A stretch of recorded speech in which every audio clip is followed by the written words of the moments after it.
जय श्री श्याम दोस्तों, कैसे हैं आप सब लोग। भगवान सूर्य के व्रत की आप सबको ढेर सारी शुभकामनाएं। सूर्य भगवान हम सब पर ऐसे ही कृपा बनाए रखें। सूरज रोटे के व्रत को गणगौर के दिनों में ही किया जाता है। आज मैं आपको सूरज रोटे के व्रत के बारे में ही कुछ आपको बताने जा रही हूँ और मैं आपको इसकी आज कथा भी सुनाने जा रही हूँ। ये व्रत गणगौर के दिनों में ही किया जाता है। इस व्रत को कंवारी कन्याएं, महिलाएं, शादीशुदा लड़कियां सब कोई इस व्रत को करती है। कहा जाता है इस व्रत करने से जो उसका पीहर पक्ष होता है वो अखंड सौभाग्य की प्राप्ति करता है और हमेशा खुशहाल रहता है। सूरज रोटे के व्रत में भगवान सूर्य की कहानी सुनते हैं, सूरज जी को अर्घ देते हैं और इस दिन बिना नमक का खाना खाते हैं और बहुत मस्ती मजाक करते हैं, खूब नए नए कपड़े पहनते हैं, खूब सारी चीज़ें करते हैं और भगवान सूर्य की बहुत श्रद्धा भाव से पूजा करते हैं। इस दिन एक रोट बनाया जाता है, उसे सूरज रोट कहते हैं। उसी व्रत की हम कथा कहते हैं। सूरज रोट में एक रोट बनाया जाता है, उसमें एक छेद किया जाता है। उस छेद को हम छत पर जाकर सूरज भगवान को देखते हैं और 7 बार बोलते हैं, सूरज सूरज दिख्यो दिख्यो सो ही टूट्यो, कि जैसे जैसे हमको सूरज देखता है वैसे ही वो हमको टूटता है और हम पे कृपा बनाए के रखता है और हमारे पीहर पक्ष को हमेशा खुशहाल रखता है। इसीलिए सूरज रोटे का व्रत किया जाता है। सूरज रोटे के व्रत की कहानी कुछ इस प्रकार है, आइए सुनते हैं। किसी गांव में एक माँ और उसकी बेटी रहते थे। दोनों सूरज जी का व्रत किया करते थे।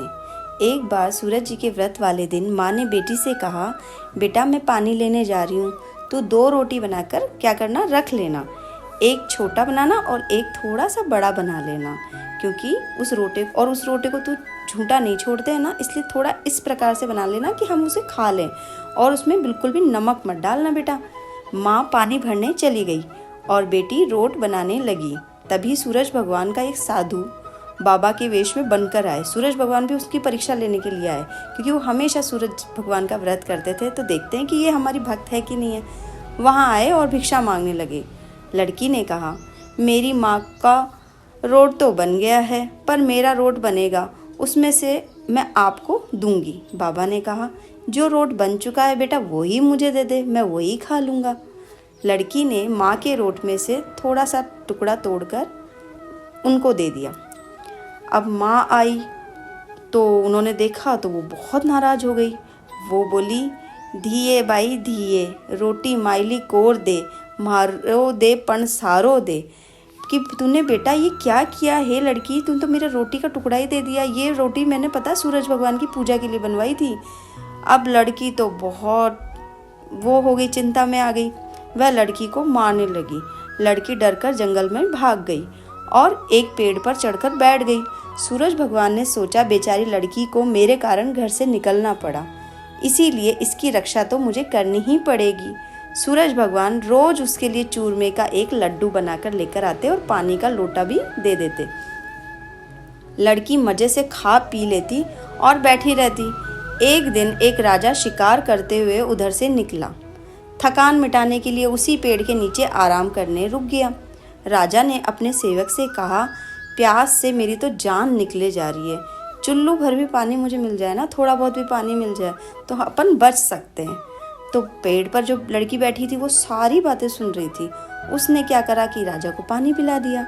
राजा ने कहा, अरे सेवक, आधी जान तो बच गई, अगर कुछ थोड़ा बहुत खाने को मिल जाए ना तो अपनी तो पूरी जान बच जाएगी। तो लड़की ने फिर क्या करा कि थोड़ा सा चूरमा था वो उसे दे दिया। अब राजा जो था वो क्या हुआ, वो बहुत खुश हो गया। बोले, यार ये लड़की तो बहुत अच्छी है, ये पानी भी पिला रही है बिना किसी स्वार्थ के, इसने मुझे लड्डू भी खिलाया है। तो उससे उसका व्यवहार उसे बहुत ही अच्छा लगा। अब उसने सोचा कि मैं क्या करता हूँ कि अपने बेटे की जो लड़की से शादी करवाऊँगा ना, वो इसी लड़की से शादी करवाऊँगा। अब वो देखने लगा कि हाँ ये लड़की बहुत अच्छी है। अब राजा ने क्या करा कि उस लड़की से अपनी बेटे का विवाह करवा दिया। अब साल भर में क्या था कि उनके एक सुंदर बालक को जन्म दिया। उसकी अन्य रानियां, उसकी देवरानी, जेठानी आदि और उसके पुत्र की सुंदरता से जलने लगे। सूरज जी का व्रत आया। रानी ने क्या करा, व्रत के लिए रोट बनाया।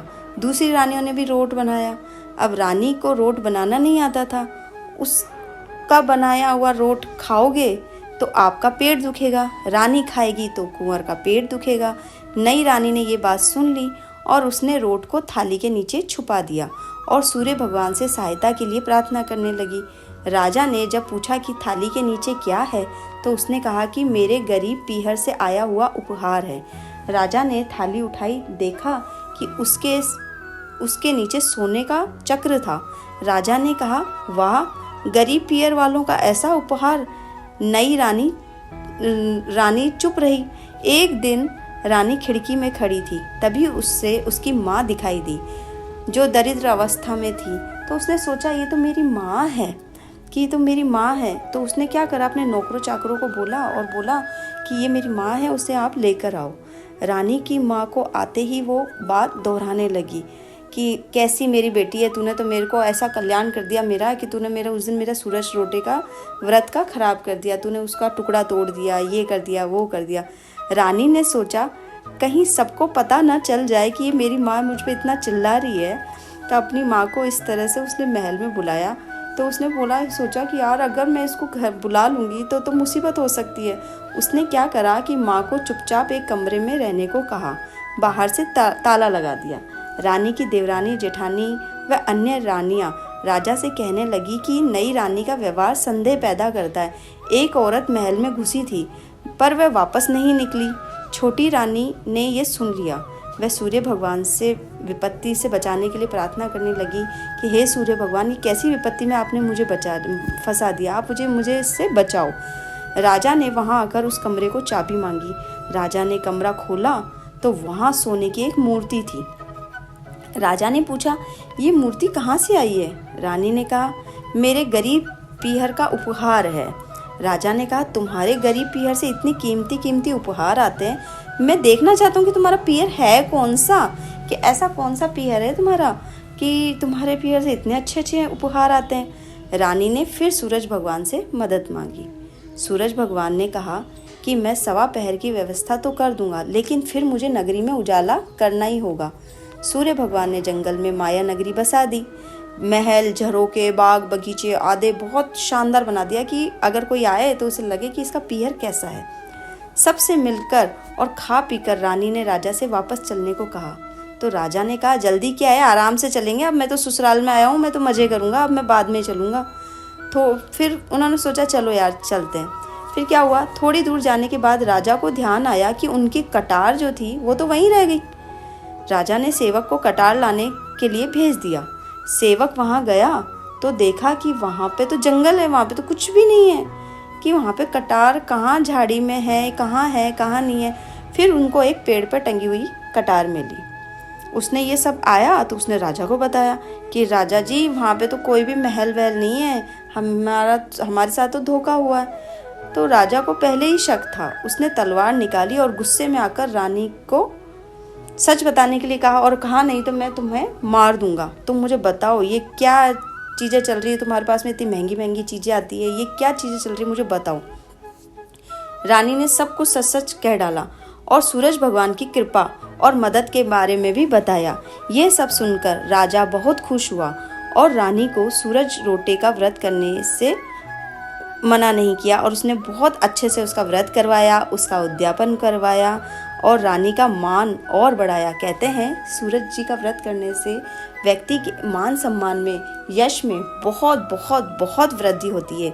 हे सूरज भगवान, जैसा सुख उस लड़की को मिला, जैसा सुख आपने उसके पीहर पक्ष की तरफ से उसको दिया, वैसा ही सुख ये कहानी कहने वाले और सुनने वाले को सभी को प्रभु प्राप्त हो। बोलो सूरज भगवान की जय। जय हो सूरज भगवान की। जैसे भगवान आपने उस लड़की का कल्याण किया, वैसे ही आप सबका कल्याण करें और सभी लड़कियों को, सभी महिलाओं को, कुंवारी को, शादीशुदा को अपने पीहर का सुख प्रदान करें। जय हो सूरज भगवान की। जय हो सूरज भगवान की।